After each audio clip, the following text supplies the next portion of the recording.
का सपना ही मोदी का संकल्प है। चुनाव की रणभेरी तैयार है, सियासी सुरमा हर दांव आजमा रहे हैं। मकसद है 24 के दंगल में विरोधी को चित करना।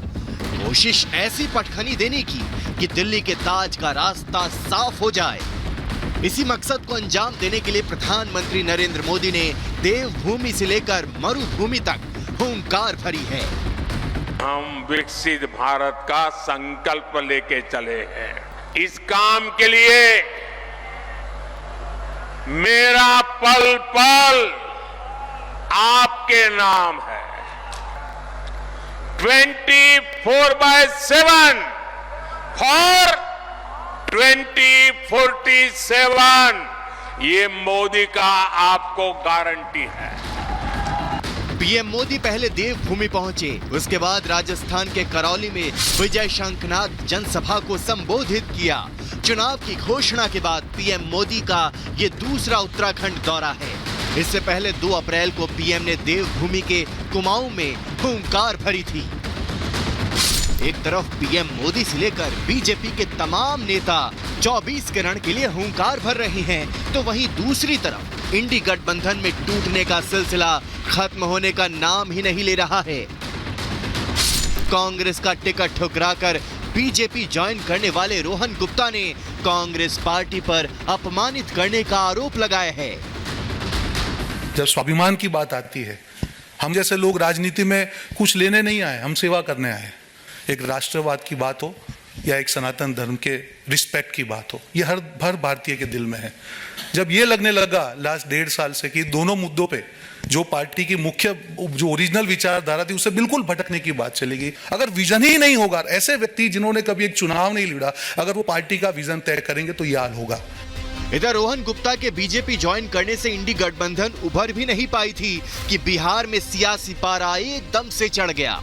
जी हां, आरजेडी नेता और लालू प्रसाद की बेटी मीसा भारती ने पीएम मोदी और बीजेपी को लेकर विवादास्पद बयान दे दिया।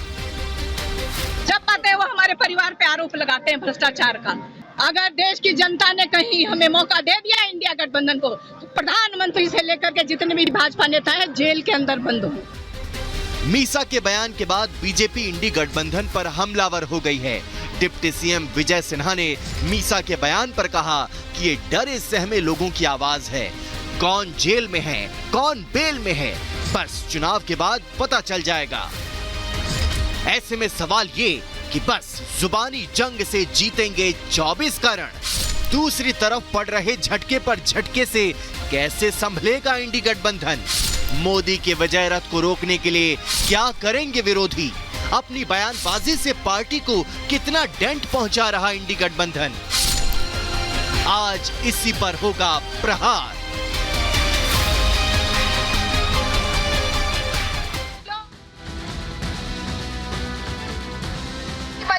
भाइयों बहनों, एक कमाल की बात तो यह है, अनीता मंगल जी हमारी मेयर ऋषिकेश, मधु चौहान जी हमारी जिला पंचायत की अध्यक्षा। नेताओं के अलग अलग रंग देखने को मिल रहे हैं, नेता पाला भी बदल रहे हैं। बड़ी जबरदस्त तरीके से पाला बदलने का जो खेल है वो भी जारी है, और जो एक के बाद एक झटके लग रहे हैं वो सबसे ज्यादा कांग्रेस को ही लग रहे हैं। ये इतने झटके कांग्रेस में ही क्यों आ रहे हैं? ये भूकंप जो आ रहे हैं एक के बाद एक, रीजन अलग अलग बताए जा रहे हैं, लेकिन क्या कारण है कि विपक्षी दलों में भी कांग्रेस जो सबसे बड़ी पार्टी या कहिए कि उस गठबंधन की एक धुरी है, उसी में ये झटके सबसे ज्यादा क्यों देखने को मिल रहे हैं? इसी पर बात करने के लिए हमारे साथ इस वक्त मौजूद हैं प्रोफेसर गौरव वल्लभ, जिनको आपने कई टीवी डिबेट्स में एकदम दहाड़ते हुए सुना होगा। सामने वाले जो विरोधी हैं या जो भी प्रवक्ता हैं उनको एकदम पस्त करते हुए सुना होगा। मतलब एकदम तहलका मचा दिया है प्रोफेसर गौरव आपने। और जो पुराने पूर्व कांग्रेसी आप इनको कहिए और नए नए भाजपाई हुए हैं, तो भाजपा में दोस्ती हो गई आपकी? वो 1 ट्रिलियन वाले मिले आपको कि नहीं मिले? देखिए, आपने जो सवाल पूछा कि नेता बदल रहे हैं, गौरव वल्लभ नहीं बदला है। गौरव वल्लभ तो 6 साल पहले जब कांग्रेस ज्वाइन करी थी, जब कांग्रेस के 42 सांसद थे, तब भी सनातन के विरोध के नारे वालों के लिए बोलता था कि ये गलत है। तब भी भगवान राम की प्राण प्रतिष्ठा में नहीं जाने वालों के लिए बोलता था ये गलत है। तब भी भगवान राम के लिए जो गालियां देते थे उनको बोलता था गलत है। तब भी कहता था कि लिबरलाइजेशन, प्राइवेटाइजेशन, ग्लोबलाइजेशन देश के लिए जो पीवी नरसिम्हा राव साहब की सरकार लाई वो ज़रूरी था। तब भी बोलता था बस करो, अंबानी और अडानी को गाली देने से देश के लोगों का समर्थन नहीं मिलेगा। तब भी बोलता था कि अंबानी को अगर सुप्रीम कोर्ट ने क्लीन चिट दे दी है तो बस करो। तब भी बोलता था कि अडानी को सेबी ने क्लीन चिट दे दी है तो बस करो, कहीं तो रुको, तो कहीं तो वक्त क्यों लग गया? आपको मैं बताऊं हिमानी जी, जब सितंबर अक्टूबर में पहली बार कांग्रेस के नेता और कांग्रेस के अलायंस के नेता ने सनातन को गालियां देनी चालू करी, मैंने तब भी कहा कि इस पे चुप्पी तोड़ो, लिख के और सबको बोला।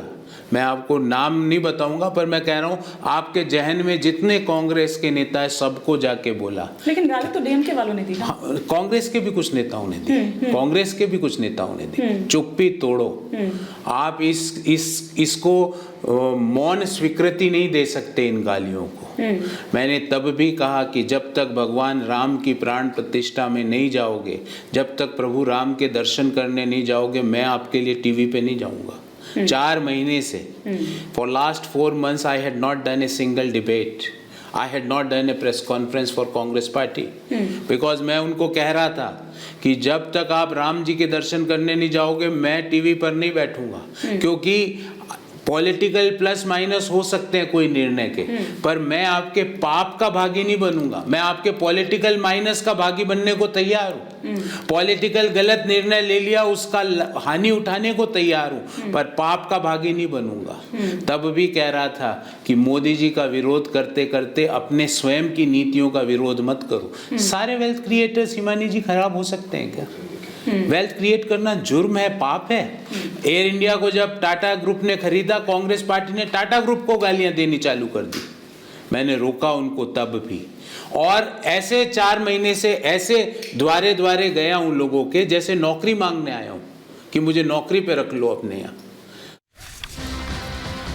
तो यूं तो गौरव वल्लभ ने और भी कई तमाम बातें यहां पर कही, वो भी हम यहां पर चर्चा करेंगे। तमाम खास मेहमान पहले तो मेरे साथ जुड़ चुके हैं, फटाफट से परिचय मैं करवा देती हूं। इस वक्त हमारे साथ बीजेपी के स्पोक्स पर्सन नीति जैन इस वक्त हमारे साथ जुड़ी हुई हैं। साथ ही साथ हमारे साथ अवनीजेश अवस्थी जी इस वक्त जुड़े हुए हैं। यहाँ नोएडा स्टूडियो से हमारे साथ विशाल मिश्रा जी बतौर पॉलिटिकल एनालिस्ट जुड़े हुए हैं। संजय मिश्रा जी यहाँ हमारे साथ जुड़े हुए हैं। वरिष्ठ पत्रकार प्रेम कुमार जी इस वक्त हमारे साथ हैं, और दुष्यंत नागर जी भी इस वक्त हमारे साथ जुड़े हुए हैं। लेकिन दुष्यंत नागर जी, शुरुआत आप ही से करूंगी, क्योंकि कई बातें यहाँ पर गौरव वल्लभ करते हुए नजर आए, तमाम तरह के आरोप जो हैं वो भी यहाँ पर करते हुए नजर आए।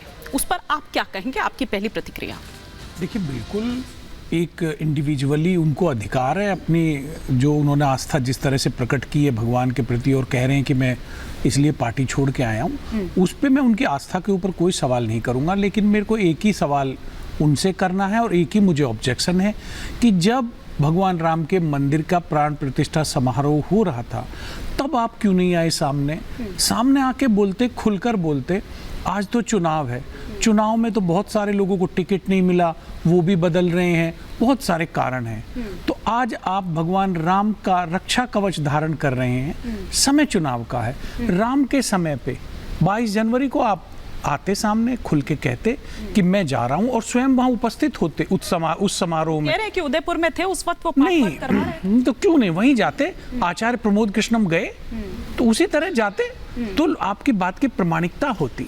आज आप कोरी राजनीति कर रहे हैं, नंबर स्कोर कर रहे हैं, देश इस बात को समझता है। दूसरा, मैं एक और कांग्रेस के प्रवक्ता जाती है पार्टी में, सुनी क्यों? बिल्कुल सुनी जाती है। और सुनाए किनको? ये तो सुनने वाले थे खुद ही हाईकमान किसको, यही तो सवाल है, क्योंकि वो ये कह रहे हैं कि 5 पावर सेंटर्स हैं, उन्होंने नाम भी गिनवाए। आगे भी अगर 5 पावर सेंटर होना कोई बुरी चीज है? हाँ, लेकिन आपस में ही टकराव होना बुरी चीज है ना? कोई टकराव नहीं है। और मैं बताना चाहता हूँ 5 नहीं है 35 पावर सेंटर है। अच्छा। और पीसीसी प्रेसिडेंट भी प्रदेश में एक पावर है। और ये मैं समझता हूँ लोकतंत्र के लिए ये अच्छा है। ये बुरा कैसे है? एक पावर सेंटर होना अच्छा है, मतलब एक तानाशाह हो, बाकी सब नारा लगाएं। और हम तो चाहते हैं ये 35-50 हो। अच्छा। कम से कम 50 बड़े देश भर में लीडर हो, जो जिनके यहाँ कार्यकर्ता जाए, अपनी बातें कहे, अपना मान, अपना काम करवाए, अपनी मांगे मनवाए। तो